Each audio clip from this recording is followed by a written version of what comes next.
My name is Azucena Moran, and I'm a member of the wonderful team of researchers of the LATINNO Project. We're very happy to be here today and to launch the first part of our project and to show you what we've been doing for the past 2 years.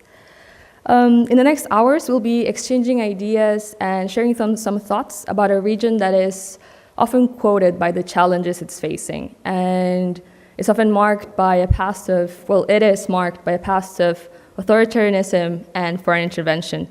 But we will be doing so with a great amount of hope and conviction, since we'll be today launching and shedding a light on 2,400 forms of political experimentation that, by empowering citizens, are aiming to strengthen democracy in the whole region. Our project aims to build a bridge between academia, civil society, and journalism, and governments, therefore. We're very glad to see here today students, professors, members of several embassies, journalists, activists. Welcome. The LATINNO Project could only be accomplished thanks to the support of 2 institutions, the VETCB, our home, and Open Society Foundations, with whom we would not be able to be here today. We're very grateful to several people in these 2 institutions, and some of them are here and some of them could not be here, but they are following us on our streaming. So together with them and our 8 wonderful speakers, we have many things to show you, and so we will try to stick to the schedule, especially the 15 minutes of the coffee break. We're very pleased to start our event here in the words of Wolfgang Merkel. He is the director of the Department of Democracy and Democratization at this institution, and Pedro Abramovay. He is the director for Latin America of the Open Society Foundations. Professor Merkel, please, we're delighted to hear you.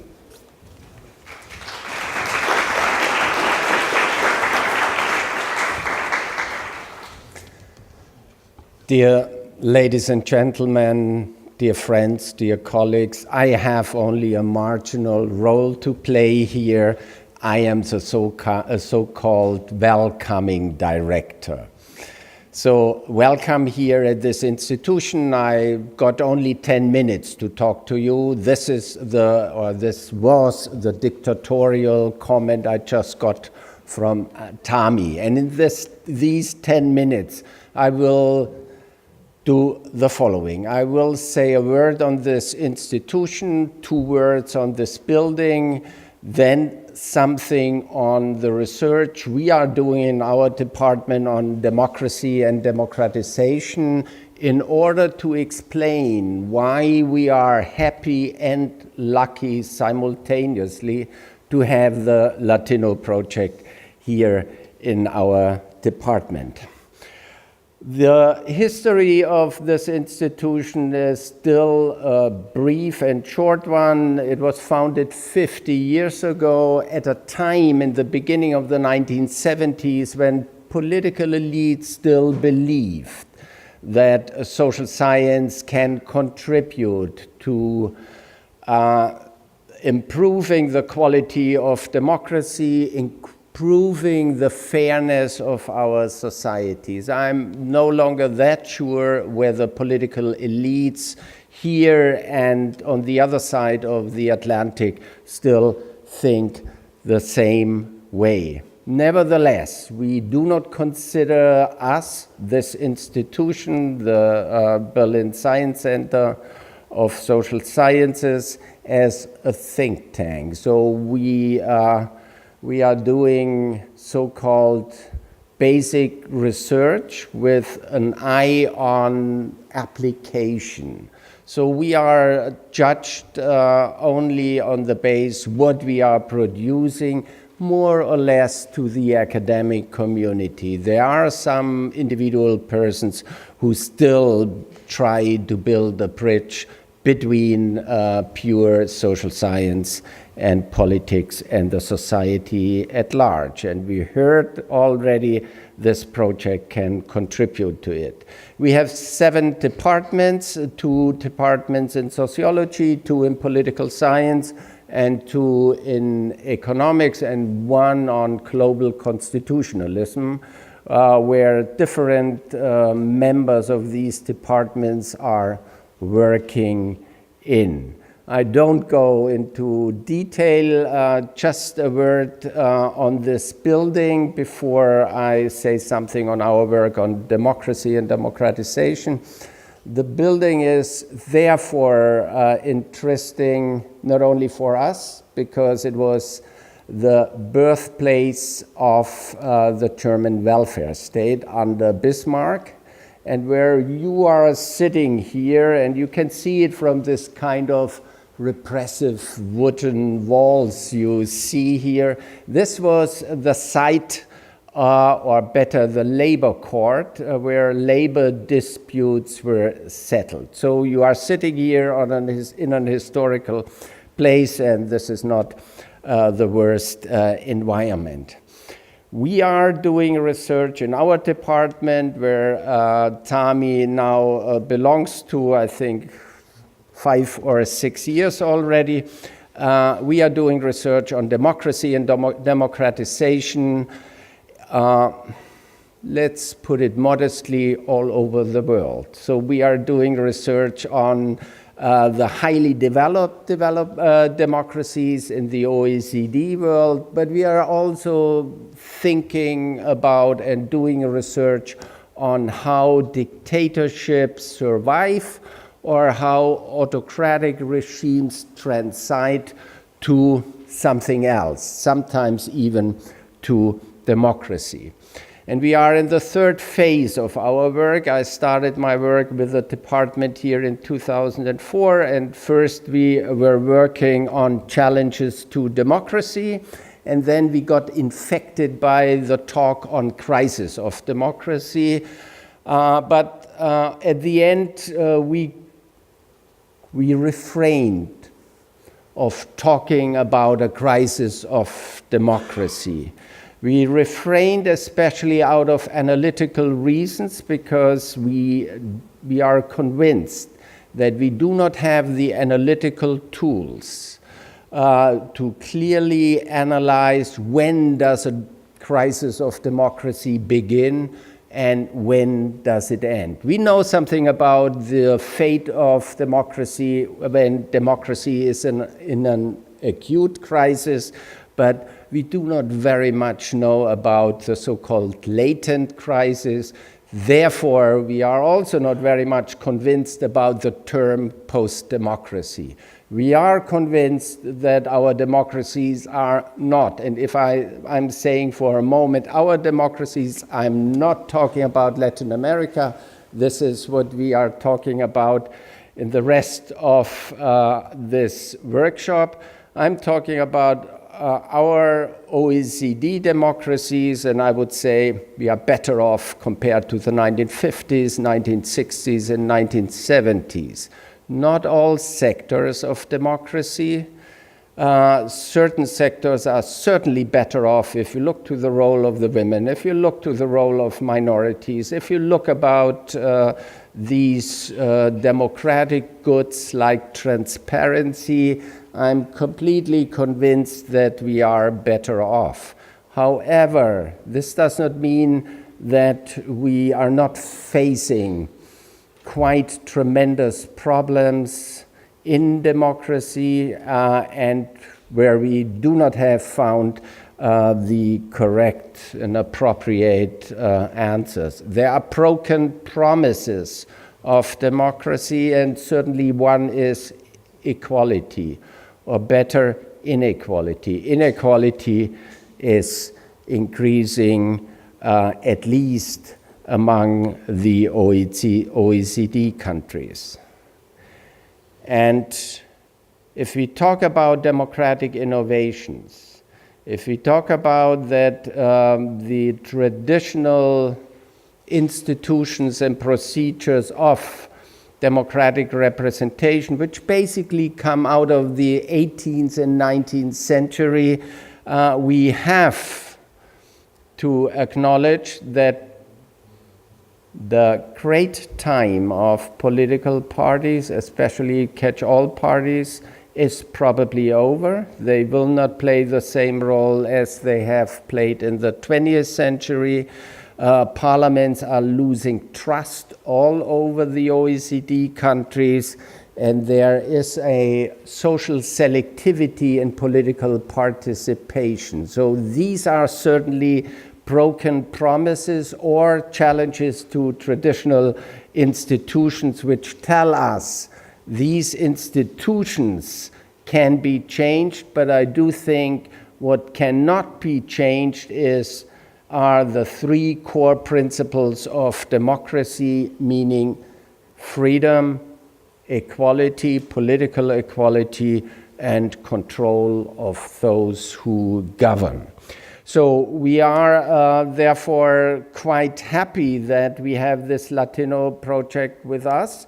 I'm particularly happy about to have it because there is I don't know why, but it's an evolution. It's obviously the incapability of the director to steer the hiring of the people, but we have a majority of hardcore quantitativists working with statistics and working especially about those countries where we have the best data, and these are the countries of the economically developed world. So we have this certain bias on statistical analysis, and I personally hope and I expect that beyond, but with the empirical work you are doing now in your Latino project will also give innovative impulses into our debate about the future of democracy, and this is what we are doing for the next 3 years. We are working on what we call shifting axis of democratic legitimacy, away to some extent from these traditional procedures. And if we talk about shifting axis, something I'm extremely interested in, and we all should be interested in, how these traditional institutions of representative democracy can normatively, functionally, and empirically linked to these democratic innovation in order to improve the quality of democracy and solve these problems. There will be certainly collisions of legitimacy involved, and we have to ask whether these democratic innovations are only supportive, consultative to the traditional institution of democracy, or whether they are entrusted also with competencies for authoritatively binding political decisions. And if they are entrusted with this capacity, certainly we have to discuss whether there is a hierarchy of democratic legitimacy. This is certainly not one thing we discuss during the next weeks with this project. However, it is a must of the theoretical discussion, and we have some champions here of it. The theoretical discussion on deliberative democracy and democratic innovations. We have to broaden our empirical knowledge. Why do these democratic innovations emerge in some countries? Why not so much in other countries? And what is the precise impact on the quality of democracy? So I'm happy to have this project in our department and at the WZB, and this Latino team is quite active, and it is a kind of more and more integrated microcosmos in our department, and we are all expecting quite a lot of it. I'm not talking about this project. This will be done by Tami, who knows much more about it, and I'm looking forward to this launch of the project. And again, welcome here at the WZB, welcome here in Berlin.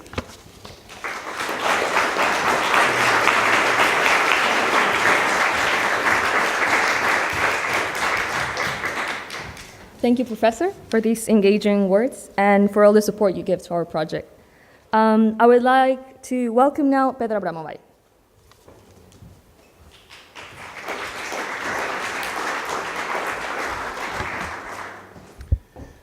Thank you very much. It's a big pleasure to be here today.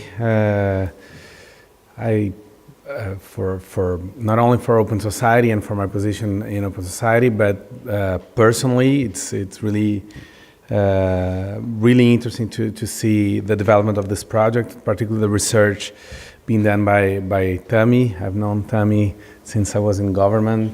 I'd say probably 10 years ago, more or less, when she was already doing this kind of research about democratic innovation in Brazil. The Open Society Foundations fund, in general, civil society in many parts of the world, with the idea of helping build and helping support vibrant civil society in different countries, right? And particularly in Latin America, we've been funding civil society in areas like democracy, citizen security, and human rights.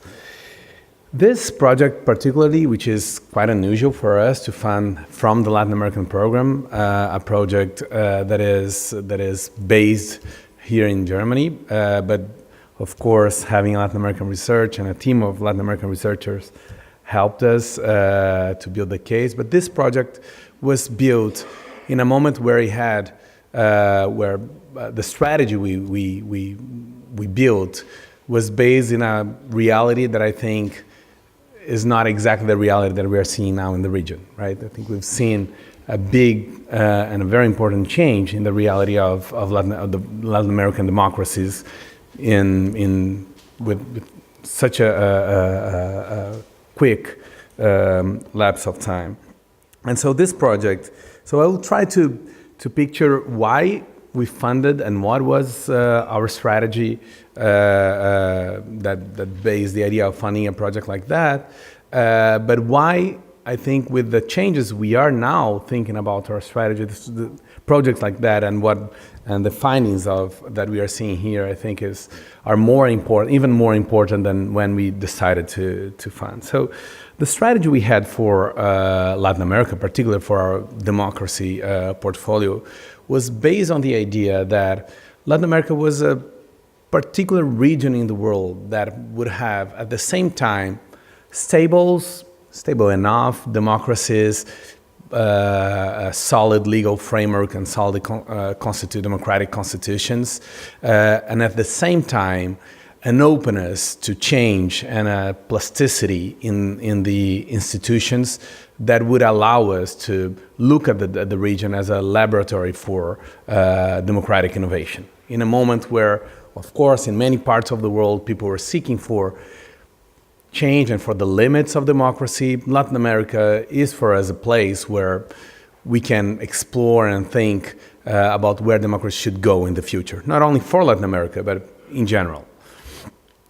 And so the idea of trying to map and understand, and I think the results that Tami will present today show that's a good bet, right? The idea that Latin America is a singular place in the world in terms of the ability to innovate for democracy, and that in general, everyone that wants to think about new paths for democracy should look to Latin America.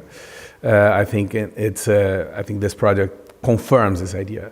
But of course, I think when we developed the strategy, I think optimism around democracy in the region was higher than what we are seeing today. Several waves of corruption scandals have changed the perception and the trust in democratic institutions in the region in a speed that I think was really hard to anticipate 2 or 3 years ago.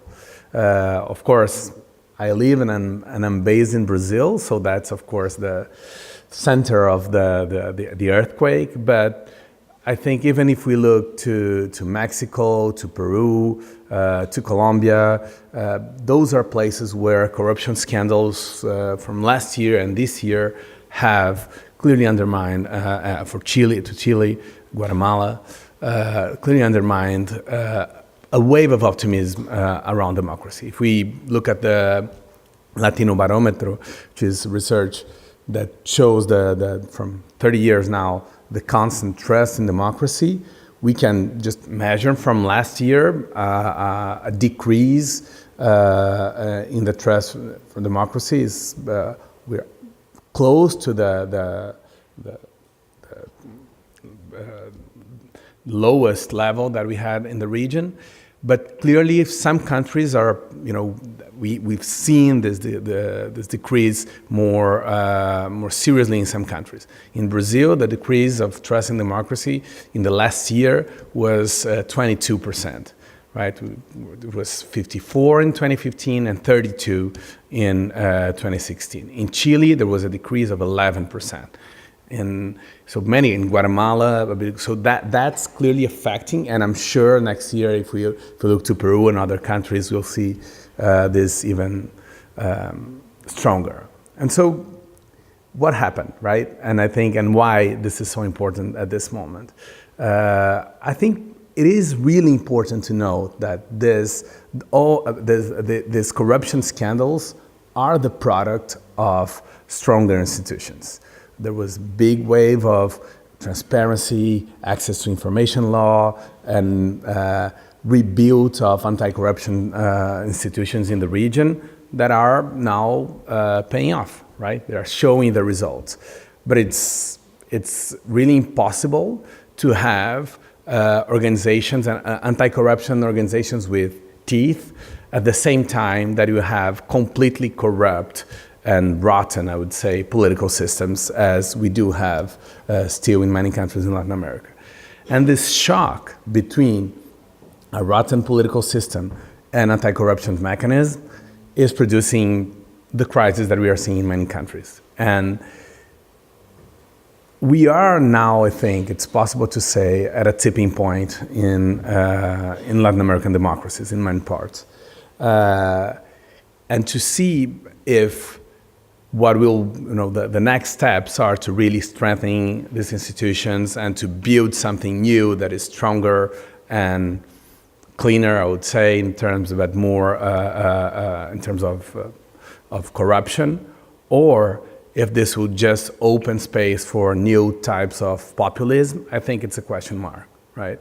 And I think, and now that's why I'm saying when we look at open society strategy at the moment, our main effort now is to try to not only, of course, maintain and make sure that anti-corruption institutions still exist in the region and they are not undermined by political actors that are seeing their power being affected by those institutions. But this is not enough, right? This is, and what we are seeing now is that this is not enough. I've been part of government, and when I was in government, implemented part of this agenda, particularly in Brazil, and our bet was that this alone could change politics. And I think the answer, what we see today, is that it can't. We need something else to really build a renovated politic. And I think, so the question is where to look, right? Where to look to rebuild trust in democracy. And I think we have to look to ourselves. We have to look exactly to a region that has produced in the recent history an enormous amount of political innovation and a trust in its citizens to innovate that it's really not common in other parts of the world.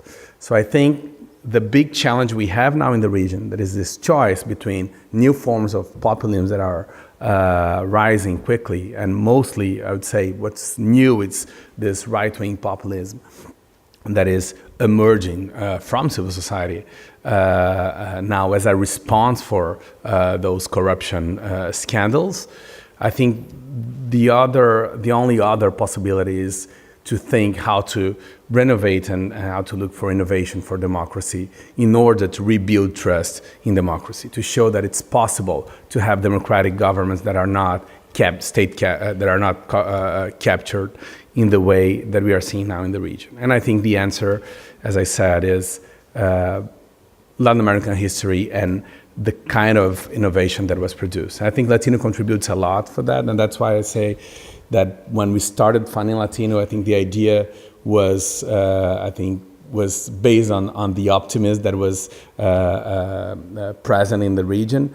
But I think Latino and projects like Latino now, I think, are the hope for us to get out of this crisis, trying to understand what is possible to build and what was built in the region, to rethink the future from that, right? And I definitely, it's really hard now in the region to think that it's possible a brighter future for our democracy. But when we look at a project like Latino, we are sure that it is, and it's just about taking our history seriously and not lightly, as many people do. So thank you very much for Tammy, the team of researchers, the Berlin Social Science Center, for this amazing work that Tammy will present soon.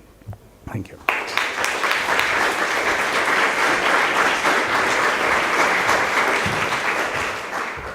Thank you, Pedro. Those were very inspiring words. Now we would like to officially present the LATINNO Project and our database. I give you by the project's founder and coordinator, Tammy Pogrebinski.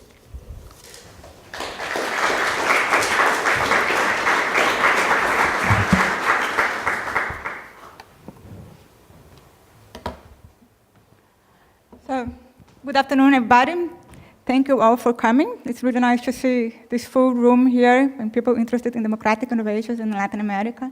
I will go straight to the point because we have so much to tell you today that I could spend the entire 3 hours of this event only showing the project. After all, it's the final moment of a 2 years dedication from a lot of people who are also in this room, and we have definitely a lot to tell you, and that we have to move really quickly. And also, as I move when I speak, I'm using the microphone. Let's see if I can coordinate. So first thing I would like to do today is to show you what Latino is about, what is our project, yeah?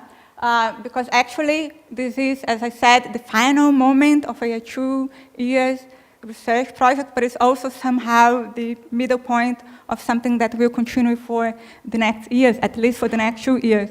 Then I will introduce you to our big outcome, which is our database, and then show you some of our findings, not all of them, and the website, which from now on is online, but please don't start looking at it in your cell phone. Just wait until the end or the coffee break so you can see what we have to show you.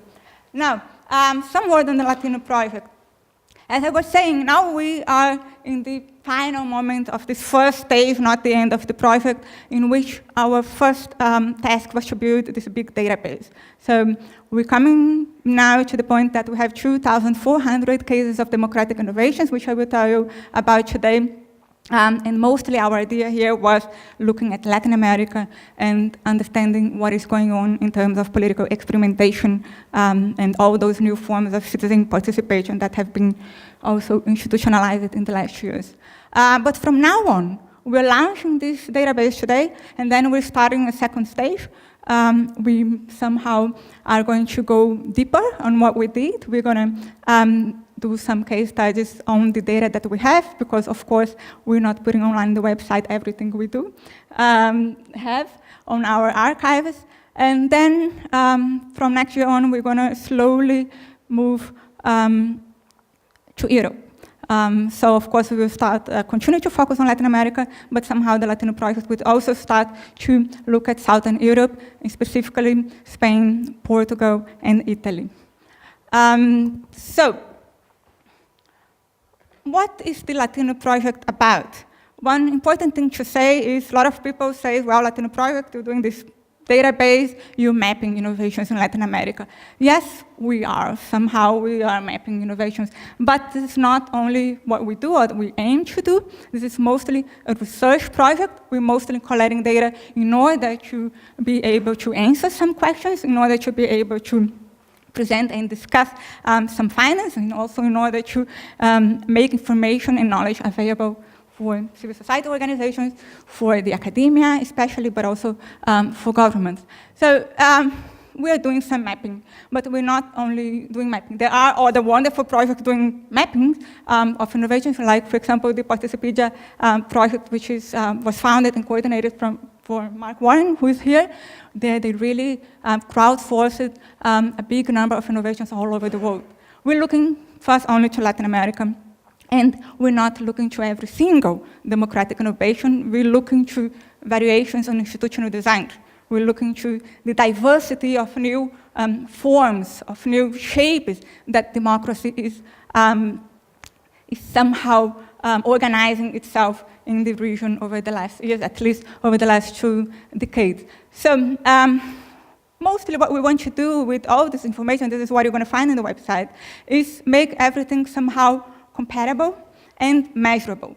Meaning, instead of crowdsourcing and mapping only the information, we have assessed all of them using one same methodology, using one same set of variables, using some procedure to find the cases and to assess the cases and to evaluate especially the results of the cases. So this means that what we're going to present in our website allows one to compare across countries and also over time. And the idea is also somehow also make these innovations measurable in the sense that this can be useful for measurements of the quality of democracy. This is an important end and aim here of the project, because there are several assessments of quality of democracy, especially those that look to Latin America, and they do not take into consideration this entire experimentation with democracy that takes place. So we have citizen participation evaluated using, for example, electoral turnout, or even membership in organizations, how people do associate, or how they participate in demonstrations, and so forth. But we do not have yet in the indicators, in the measurements of democracy, nowhere, but especially in Latin America, this is very important, we do not have yet categories or indicators which look to democratic innovations. So we are somehow trying to make this data that we have in our database a kind of data that can be used by those who work on measuring the quality of democracy and in Latin America, but also elsewhere. I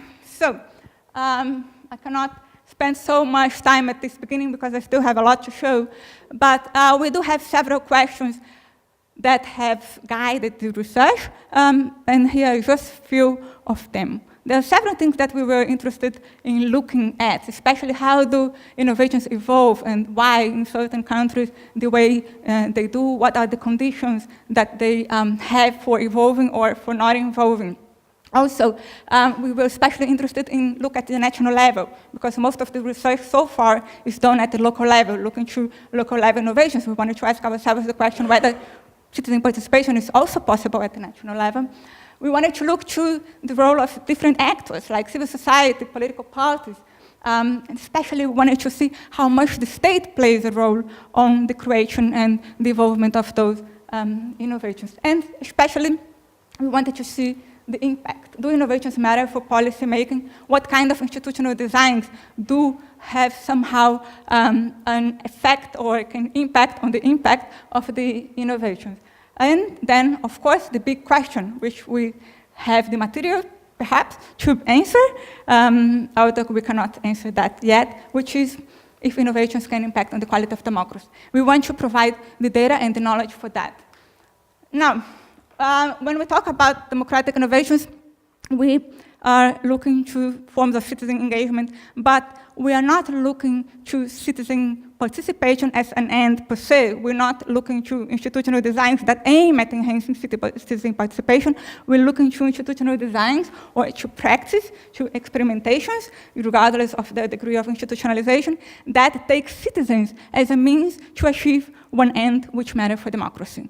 So we have actually the dimensions of the quality of democracy I will show you soon as the real end of democratic innovations and the citizen participation as a means for that. We're also interested in looking to innovations that somehow can affect the policy cycle, because in the theoretical discussion, democratic innovations are very often defined as process of citizen participation that involves citizens in decision making. yes, citizens are involved in decision making, but they also involved in other moments of the policy cycle, like in agenda setting, like in the very implementation of policies, or in the evaluation, the monitoring of those policies. Now, this is the analytical framework that we developed to do the assessment that we do about innovations. Basically, the big core of the project is this idea of means and ends. The means of participation and the ends of the innovations. The means of participation in democratic innovations and the ends of participation, they reflect the different dimensions of the quality of democracy, which were developed here somehow under the influence of Leonardo Morlino's framework on quality of democracy. So the main 4 forms of participation that we have, I cannot spend much time talking about each of them, but you can take a look on the definitions on our website. They involve deliberation, which means exchange of ideas, opinions, and talking about people, but also voicing of people. E-participation, this is clear, use of ICT tools to engage citizens. Forms of direct voting, which people here can say, well, this is not really innovative, they're not new, yes, in fact, but in Latin America, somehow, they also have an impact in changing the representative system, especially if you look to forms of popular recall or different forms of citizens' consultations that take place. We're also looking for that here when we look, for example, also to the more traditional forms like referenda and plebiscite. And finally, citizen representation, which is also a category that we borrowed from Mark Warren here, which is the idea of citizens talking for other citizens, acting in their behalf, but especially the way we see in the project is citizens that do with other citizens something for democracy. The 5 ends of participation are the 5 dimensions of the quality of democracy, which you also can see in our website more fully developed. Just to pick one example here, because I cannot spend much time introducing each of them, we think social equality, for example.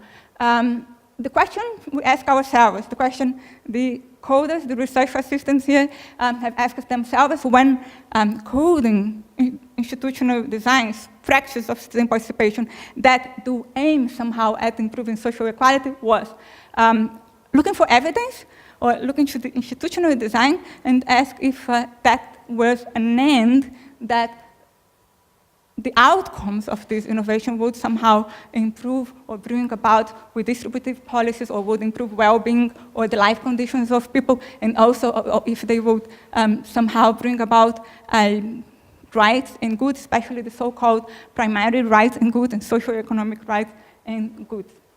Now, I have to move to the database, otherwise we won't have enough time.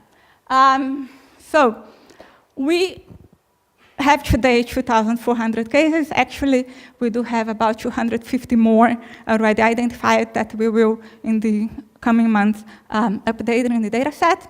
We look into the 18 countries that you see there, and from a period that comes from 1919 until 2016, actually, when you look at the website, you're going to see that there are some cases that are previous from 1990, and still we have to consider them somehow innovations. So innovations doesn't mean necessarily new, yeah? It means something that is changing, it means a transformation, it means doing something different. It means mostly an institutional change, and there has been institutional change over time. As I said before, the difference of the LATINNO Project is precisely the fact that we assessing all those cases using a standardized method that we developed ourselves. So basically, in our code book, which is where we have the information to assess each and every case, we do have 3 groups of variables which we look at. First, those related to the context, the institutional design, and the impact of the innovations. So briefly, when we look to the context, we look into, well, where does the innovation is evolved, yeah? At the local level, at the national level, at the regional level, where exactly, in which city, when it started, when does it end? The political parties that were in power, at both local and national level and also regional level. We also ask ourselves the political orientation of the political parties in order to know things like, well, how much the left or the non-left has somehow really played a role on the creation of innovations. I will also come to this question soon. When we look to the institutional design, we look to several different things, like who is in charge of the innovation? Is the state? Is the government? The civil society? Is the national organizations? And when it's the state, which branch of the state? How formalized they are, meaning how much backed up by law they are, and which level they take place in which scope. Do innovations enact decisions? When they do enact decisions, are those decisions binding? Do innovations really involve citizens and government, meaning really some form of co-governance? Who are the participants? How they are selected? Which are the means and ends at stake in innovations? What are the policy issues that are discussed or which are handled by these innovations? And we look specifically also to the social policy issues, because several innovations deal with social policy, and we look to the stage of the policy cycle where they act, and so on. And also the impact. We look if the aim of the innovations have been fulfilled. We ask ourselves whether they have been really implemented or just remained a piece of paper, and we look to the impact they have on the very aim of the innovation and also on the quality of democracy, meaning that dimension of the quality of democracy that we identified as being relevant for the institutional design. Is there evidence that that has been fulfilled somehow? So we look to outputs and we look also to policy outcomes. Now, the 2,400 cases are today distributed that way in the map of Latin America.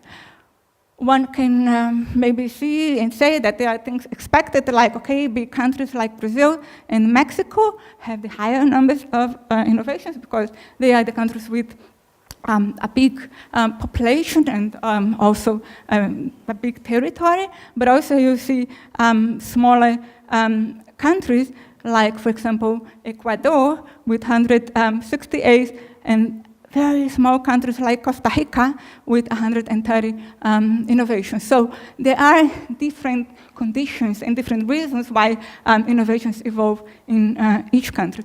And again, and I will say that again soon, what is important to think of is that as we are not crowdsourcing cases here, we're not looking to every single implementation of each innovation. We're looking into that what we call institutional design.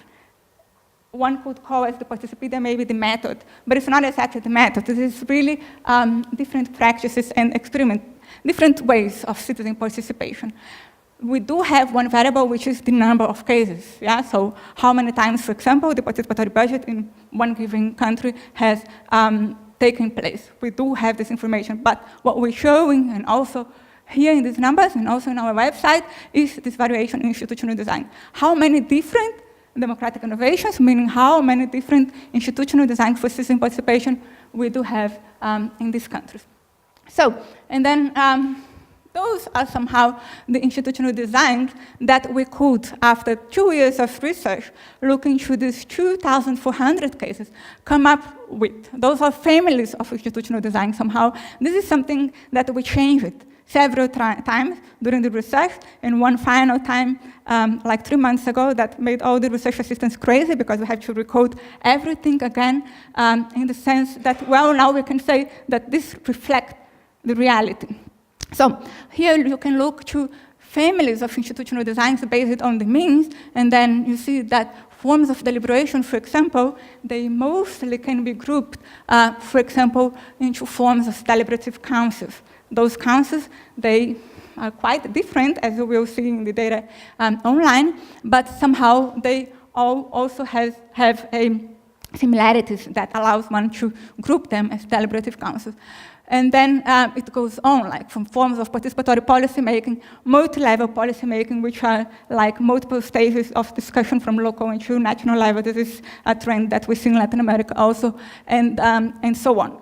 I won't be able to explain everything, but I can tell you that in a few weeks or months, you're going to have also these results analyzed in one of our papers. Now, before time is over, let's take a look at some of our findings here, and I'm going to have to go really quickly. This is how all the cases we have, they look like across time since 1990. We can see that innovations are on the rise. They have been increasing, especially after the 2000s. Yeah, there are several conditions that one can identify for all the countries altogether, like things, for example, which are clear, yeah, like democratization, and also in several countries, waves of constitutionalization, which implies also a lot of legislation and new laws on participation, which is something that also comes somehow in this context of democratization. And this plays a role in several countries, just like development in the sense, the role of international development organizations is very important here in several countries, also bringing about a lot of innovations. But you can also look to specific countries and see how they respond to more particular and specific reasons, which sometimes are internal to the countries themselves. And in several cases, well, decentralization is something, for example, that applies to most countries, which I didn't mention, but you can see in specific countries how in specific moments of their history they have responded to those more general factors, but also to very particular causes which are internal. Those causes can be like, for example, elections. Like just to pick one example, we see here how 2009, we have a big increase from 2008 to 2009. And here we have basically 3 countries being responsible somehow for this increase. And then we see what we have here. We have in Bolivia the context of the new constitution, and then several new innovations have been created here. We do have in Ecuador also in the following moments of the new constitutions and also the elections, and somehow this has also guided to the creation of a lot of innovations in this country. And we have the institutionalization of several councils, for example, and we have here in Brazil, for example, the last period of the Lula government, in which also several innovations took place, like the National Conference, for example, in big numbers. So you can see in certain years, certain countries pushing up, and also you can see how new constitutions, how elections, or new governments, or also the change of government, they also have an impact of that. Now, the level and scope. We have 2 categories here to analyze where do innovations take place, because throughout the research, we found out that lots of local level innovations, they are actually national in scope, meaning they take place at the local level, but they're part of a larger system. They're part of a national system, because either they have been implemented by a national law, or they are somehow arms, parts of a national larger body, which takes place at the national level, or because also the impact is aimed to be at the national level, meaning local innovation somehow doing things or being able to produce or to somehow affect the policy making that will impact at the national level. And then the big finding that we have here is, well, innovations, they are not limited to the local level. Citizen participation is not something that is circumscribed to the local level, which is something that is quite discussed also theoretically in the sense of, well, is mass participation really possible? Is deliberation possible when you have like big numbers of people, or when you have several levels of deliberation? It's like maybe a system of participation and deliberation possible. We do see actually that the numbers, the colors are not really good there, but you can see that we have actually 46% of the innovations of the different institutional designs created at the national level against 41 at the local level. And then when one look at the scope, one see that how we do have more innovations with a national scope, 70% of them, which is precisely what I was talking before. We do have many innovations at the local level, which is actually part of a larger national system or impact at the national level. This is important. So we can say participation is possible at the national level. Participation does exist at the national level in Latin America. And most importantly, there are a huge variation in institutional design at the national level. So this is something that can maybe show democratic innovation as a promise.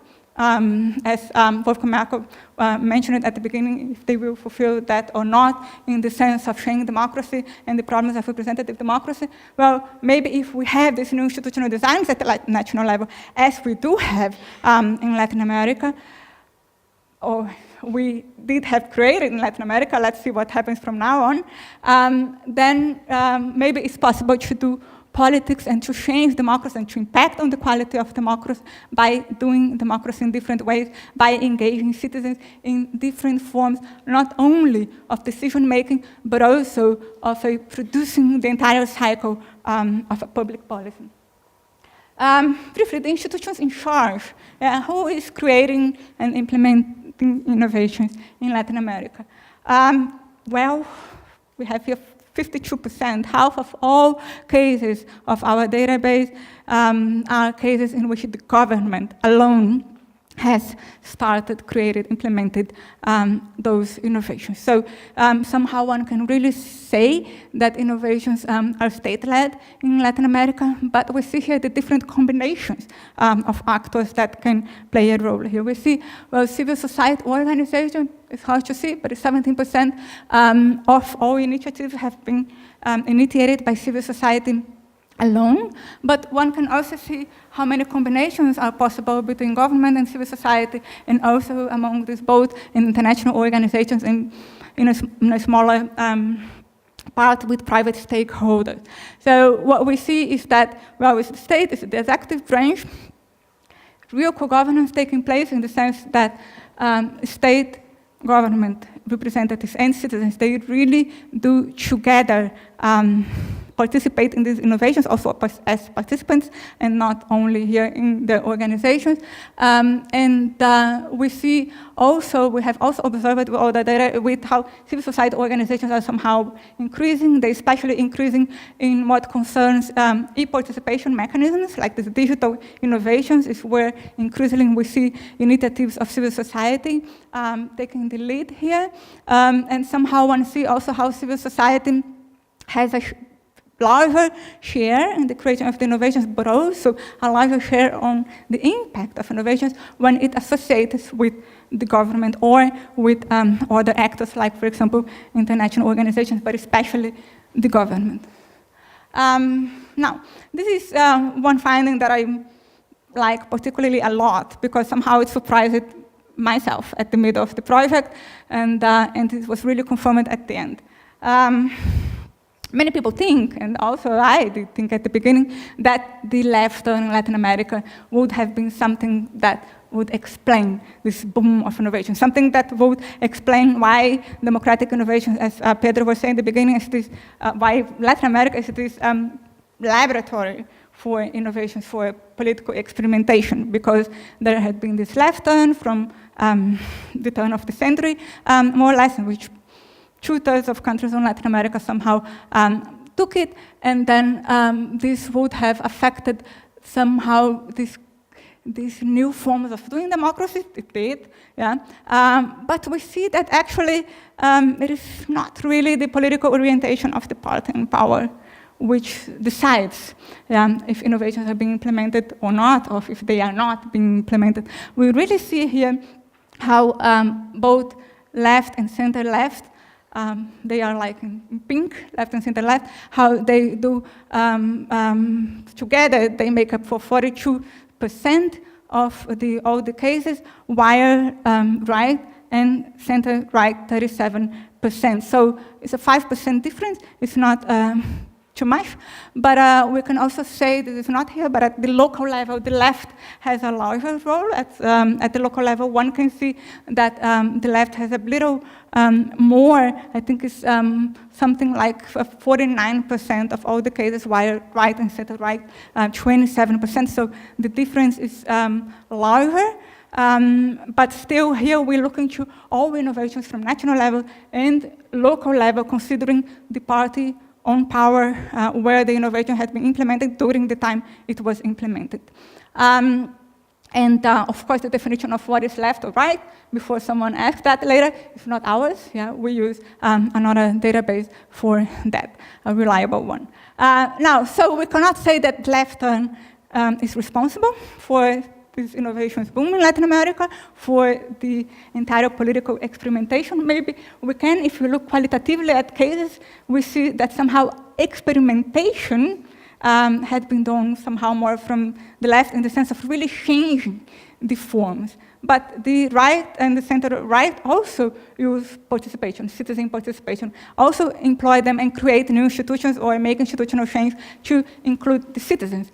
The reasons, one can see how they change, of course, in several liberal governments, they do have implemented a lot of innovation where they have received support from international organizations, and they had to do that. They had to increase citizen participation in order to assure the resources they were getting.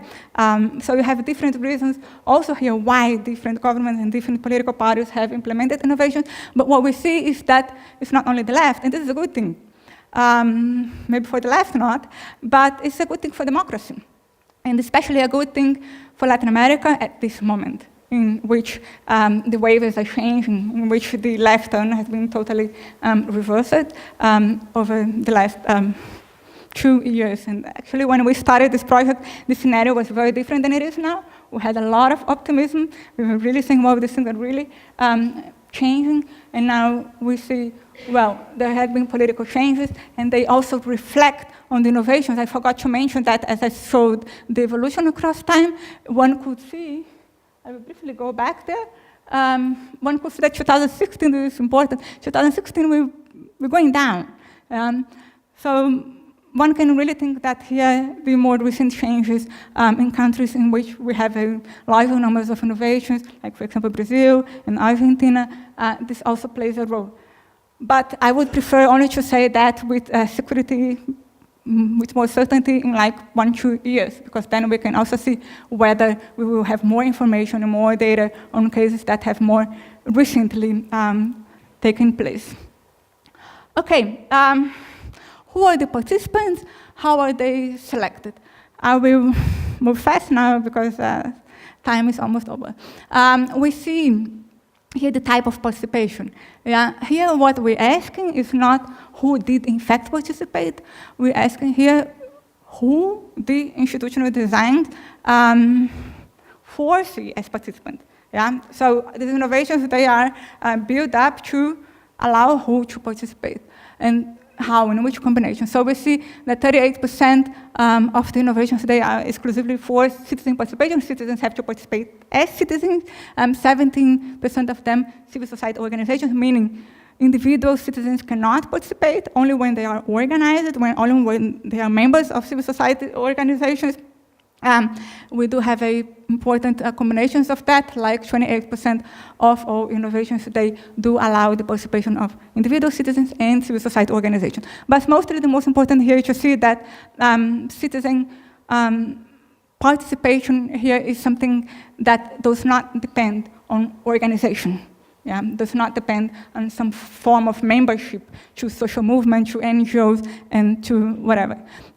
We also see, looking to volume of participation, how most of the cases, 51%, more, half of the cases, they allow for the participation of up to 500 people. This is interesting because this somehow, when we will see soon that most of the cases also involve deliberation. And then deliberation is something that the democratic theory assumes that ideally should take place in situations involving smaller number of citizens and where there are more ideal conditions for deliberation, or face-to-face deliberation, or more quality of deliberation, the so-called mini-publics, for example. And then we see here that actually there is a lot of that on Latin America, even if the forms, the shapes they take are very different than those of the mini-publics, the forms of citizen participation that we see outside of Latin America in the Western democracies. Then briefly, in mode of selection, we see that basically the same number of innovations, they allow for a participation which is totally open, meaning anyone can just show up and participate, and another 43% is restricted in the sense that here you have either to belong to a civil society organization or to be invited by the government, for example, to take place or to belong to a certain category and so forth. But 43% are really open, which is a good thing also for democracy. Now, the means of participation. I had already said that deliberation is the main means. We see here 43% of all cases, they do rely on deliberation as the primary means of participation, because actually what we're showing here is the primary means of participation. We also look at the secondary means of participation and so on, because we do see that citizens, they participate in different ways. So there is a lot of combinations, for example, between deliberation and e-participation. So yes, citizens can deliberate online, of course. You also have forms of citizen representation and deliberation, actually a lot together, in the sense that you have citizens representing other citizens, and they do that through deliberation. But looking alone at the primary form of participation, we see 43% is deliberation, 32% is citizen representation, which is very interesting. This is something that has been increasing. And here we have not only forms of citizens talking on behalf of other citizens, but also citizens doing with other citizens as well. What we can see also is that somehow e-participation, looking also the evolution across time, is that e-participation is increasing and increasing. Yeah, that must be that way, especially after 2010, but it is really a trend. And this should, I would say, if things keep going as they are in the last few years, we're going to have a bigger share of e-participation in the last years. And then direct voting is actually something that has a lower share here. But of course, as I said, we look at different institutional design, meaning that we're not counting here every single time a previous consultation or a popular consultation took place. And sometimes otherwise we would have different proportions here. But what we can see, even looking to the number of occurrences, the number of times that each form of direct vote took place, we see there is also a decrease, that the so-called direct democracy is more and more playing a smaller role in Latin America, and how forms of deliberation and citizen representation and also e-participation is really increasing. There is a lot of variation across countries that you can also see online. As for the ends of innovations, we see here how responsiveness is really important, with 30% of all institutional designs having it as the primary ends. We also look to combination of ends. The innovations they use do not aim at one thing only, some do, but you can have those different ends combined in different ways in different cases. Well, responsiveness, which means here that somehow those innovations have been really playing a role in supporting or changing or complementing representative democracy, in the sense that they provide space, methods, forms through which citizens can express their preferences, and they can do that through deliberation, as we saw, and then somehow allow the government to respond to their expectation. We also see that social equality has a very important, almost 1/4 of all cases, of all innovations. They aim somehow at enhancing social equality. And here we do have different things, and especially the so-called primary rights and goods are very relevant. And then we see that several innovations, they deal with health issues. They want somehow to improve health systems. A large number also, they relate to education. A large number also relate to minority rights, so how they target specific groups and try to include them somehow, but also to improve the life conditions, and that's why we call that as a social equality. Now, which means for which ends? This is an interesting thing to see here. Time is over, but we see how deliberation is quite important for responsiveness, in the sense, how do democratic innovations can help governments to better match the preferences of their citizens, to give them the policies that they expect. So when citizens deliberate, and they can voice their demands, their needs, and when they can exchange opinions and then better shape their preferences. So we have a big number of innovations doing that, allowing citizens to deliberate and therefore to better shape their preference, to better voice their needs and their demands, and then allow the government to answer, to be responsive to that. We also see, for example, how e-participation is mostly the means used to generate more accountability, and that's is something that is really easy to see actually when we see all those apps that have been created, and you're going to see that in the now database there. It's easy to see. They somehow want to improve the public administration. They somehow want to make governments and public institutions more accountable. It's the ICT tools, they really help that when they, for example, allow citizens to geolocalize problems in their cities, or to send inputs to the government, just like using their smartphones or their computers. So I will move on. As for institutionalization, briefly, we do see how innovations in Latin America, they quite institutionalize it. Yeah, one can see here, for example, how a large number of 39%, yeah, almost 40% of all innovations, they are embedded in the constitution or in the legislation. So they really institutionalize, they really belong to the legal framework of the countries. And then we see that only 28% have no back, in the sense they are also not backed up by policies, by government. They do not exist officially somehow, but it's a really, really large number, over 70%, they are somehow institutionalized, either by laws, constitution, or policies. When we look to implementation, we see that 86% have been fully implemented, meaning innovations do not remain as a piece of paper. This happens in some countries more than in others, yeah?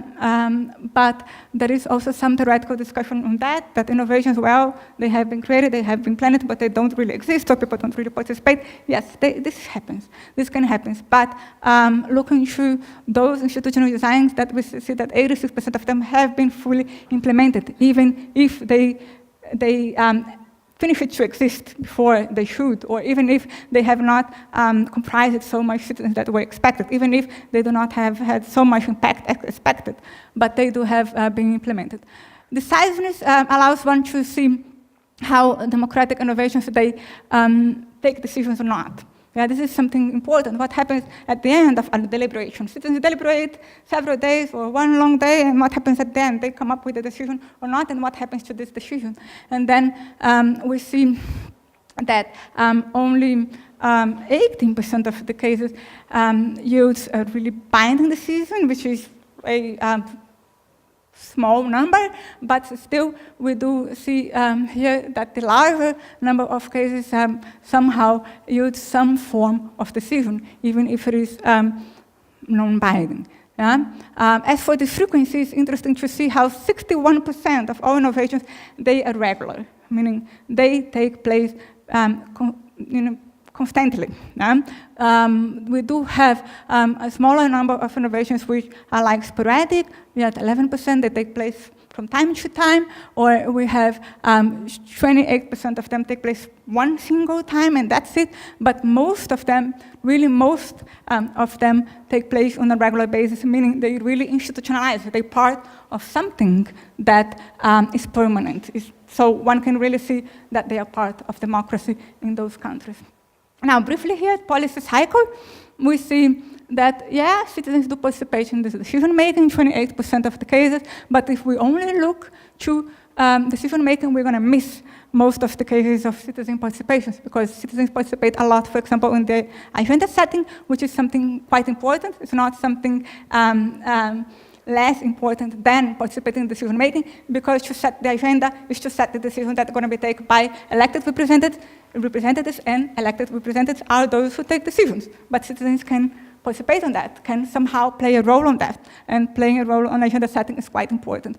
We see how implementation is relevant, 21% of the cases. This is very interesting. This is really something characteristic of Latin America, of those really innovations. We see citizens doing things.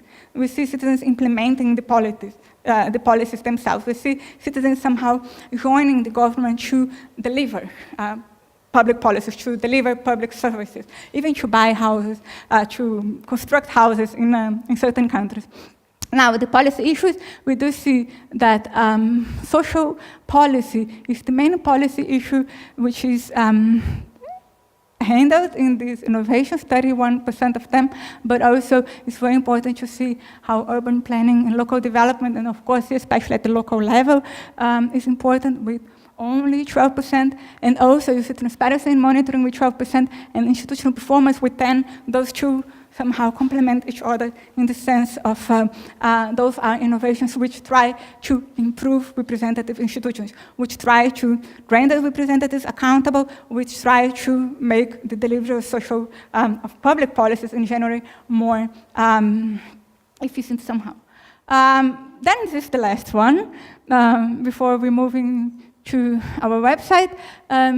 This is the impact. And very briefly, we see here that one can see, well, we have higher numbers here of innovations that have somehow a positive impact, or in the sense of that 3/4 of them fulfilled the aims, meaning they accomplished what they wanted to accomplish, and 47% of them fulfilled the ends, meaning they, based on the evidence we have to do this assessment, they fulfill the dimension of the quality of democracy that the institutional design aimed at achieving.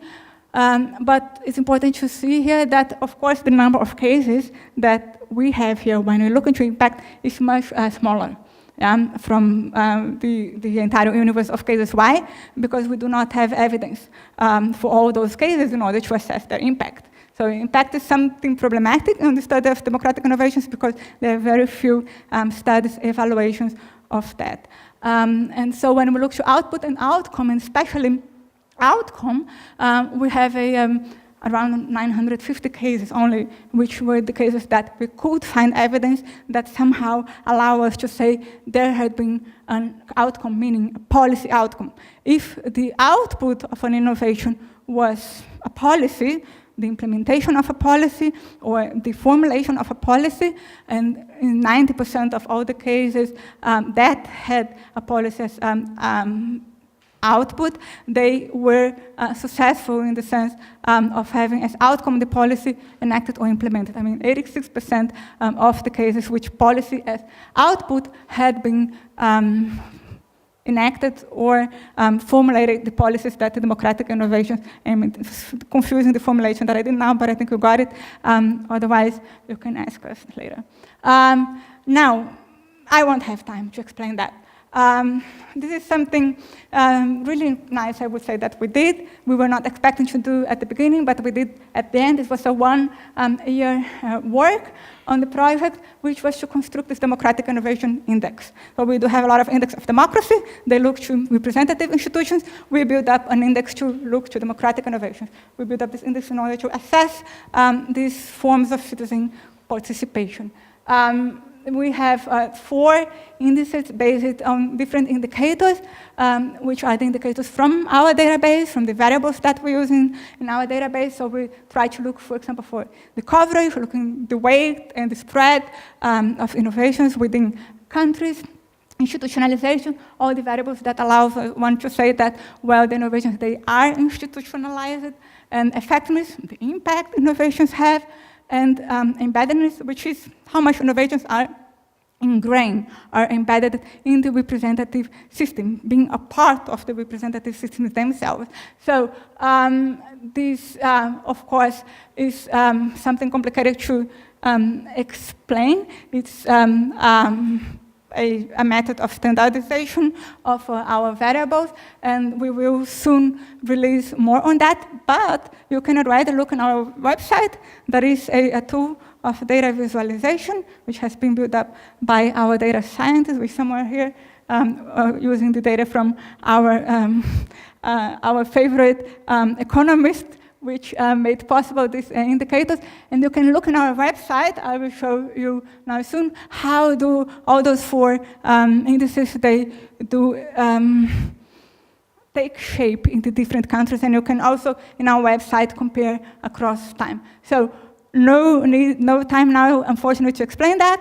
We can maybe in the discussion do that, but especially you can do that yourselves in our website, and I will show you now how you can do that using your smartphones or your computers, using the features which are online from today on. So from today on, when we access the Latino website, it's going to be different than it was until last week. We do still have the parts that we had at the beginning, like explaining the project and explaining our main concepts and categories. But now, from today on, you can see in all 3 languages, Portuguese, Spanish, and English, our data.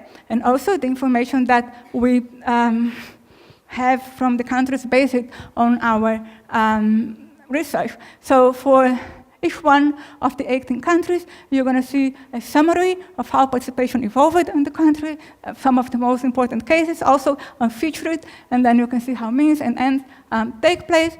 So you can search for cases yourself, and then choose the country, choose the institution in charge. If you want to see government or civil society initiate innovation, you can filter also by means, you can filter by ends.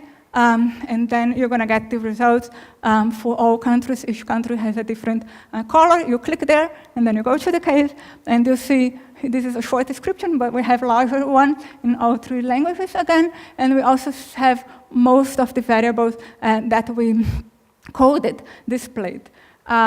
So you can also make a search directly using the search mechanism on the top of the page, and then get directly to cases which you can decide to look for based on things that you're interested in looking for. These are our nice data visualizations. You can see here how innovations, they evolve across time in the different countries. Then you see how each country throughout time have more innovations and how many innovations more per year each country has. Then we have also all the tools of data visualization, which are based on those concepts of means and ends, and you can play with that. You can choose the means and the ends that you like in the different, you can actually choose the countries to see how the different means and ends, they interact in each country. You can also, okay, I'm faster than the film. So in the next one, you're going to see the indicators. And here, we will still in the next day polish the website and then provide you with further explanation of the Democratic Innovations Index. But here you see all 4 indicators, and then you can choose countries, and you can compare across countries how each of the indices takes place, and from 2000 until now. So you have to choose the same countries for all the indices, but of course, I expect you're going to have a lot of fun with that. Now, to finish, because I think I want to be democratic and we won't have any time for discussion. Some problem here. I cannot go to the next page. Are my wonderful designers here? Paula. So here's Paula, who did, together with Marjam, the design of, this beautiful design of the PowerPoint. And, okay, thank you. So, and this is the wonderful Latino team. And those are the persons who are actually responsible for this project. And we have here 23 wonderful people without whom this would never have happened. They became a family. Most of them left. Several of them are living now, and just few are staying. But we have here a beautiful team, which I'm very, very grateful. And thank you for all of you, from these 2 years of intense work. So the Speak Beautiful people are those who did Latino. I was just like, somehow there being, I don't know, helping them to do their work. We also, so please stand up. All Latinos, briefly, so people can see you. And also, part of our team is also our translator, Michael and Marcos, our data scientists who did the beautiful data visualizations. I saw him here. Where is he now? Anyway, so thanks a lot, all of you.